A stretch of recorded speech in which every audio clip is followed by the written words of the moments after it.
Hello, Shannon with Stack of Stones here, and I want to take a second to talk about trauma. Specifically, the trauma that we encounter when we work in a guardian role. So if you've never heard me talk about this before, here at Stack of Stones, we're all about taking good care of guardians and helping you with your mental health. And I use the word guardian to wrap together a bunch of different professions.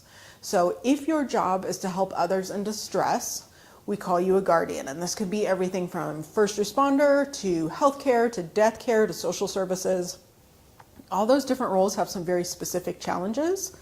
Around here, we care about helping you with the challenges because we really value the work that you do in your community. Specifically in this training, let's take a second and talk about trauma.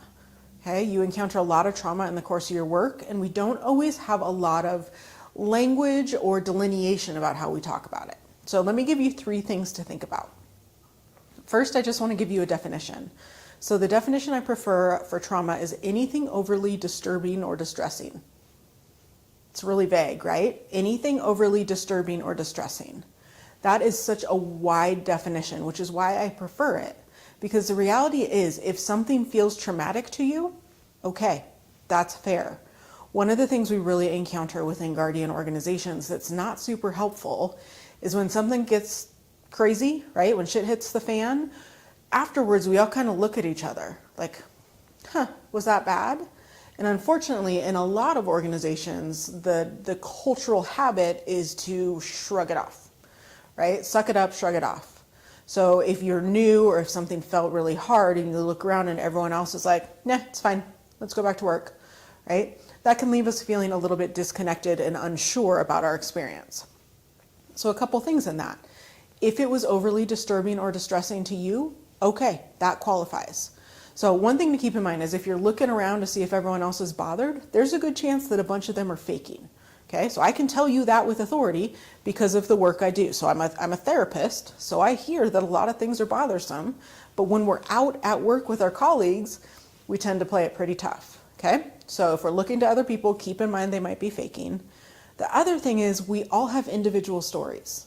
Okay, so if something is bothersome to me, that might be because of my childhood, my family situation, right? You may have experienced this if you used to run PEDS calls and they didn't bother you as much, but now you have a toddler at home. All of a sudden a PEDS call has a different impact on you. Okay, doesn't mean there's anything wrong with you. It just means that your life story and whatever happened line up. Okay, so keep that in mind. If something feels overly disturbing or distressing, okay.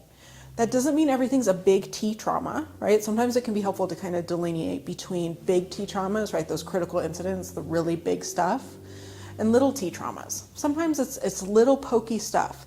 Still matters, still bothersome.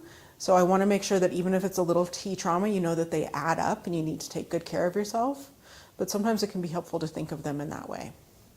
Okay, then the next thing I want to talk about when it comes to trauma is PTSI. So there's a very good chance you've heard of PTSD. I want to give you this additional language of PTSI. So PTSD is post-traumatic stress disorder. That is the clinical language. So as a clinician, if I need to diagnose someone, I have to use PTSD because that's what's in the DSM is what is required at this point.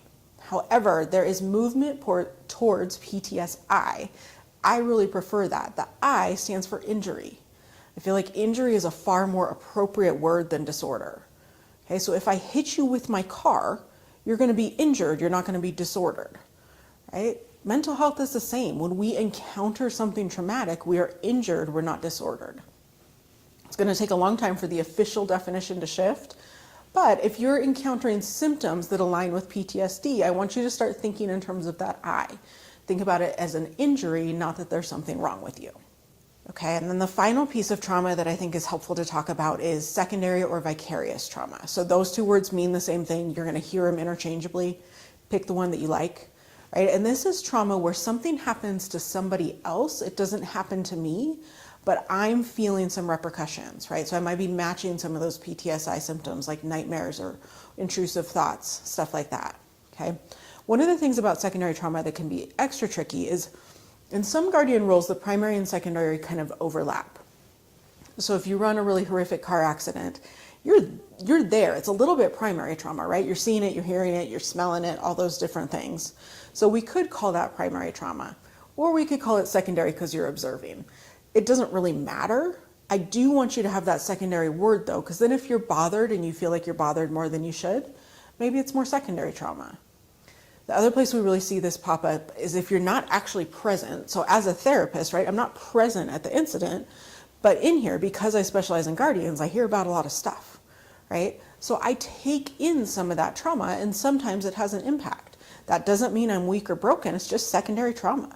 Okay, so I just want you to know that's a thing. The problem with secondary trauma is sometimes it happens and we think there's something wrong with us, right? Why am I bothered by this? It didn't even happen to me. It shouldn't be bothering me. No, secondary trauma is a thing we absorb from the people around us, so you want to take good care of yourself, okay? At the end of the day, the reason I like these delineations and I want you to know more about trauma is if you need to take care of yourself, do so, right? It's okay. There's nothing wrong with you. No matter whether or not your colleagues are bothered, no matter whether or not you're having symptoms, it's okay to reach out and get support. Okay? Thank you so much for the work that you do. It matters and you deserve to be taken care of.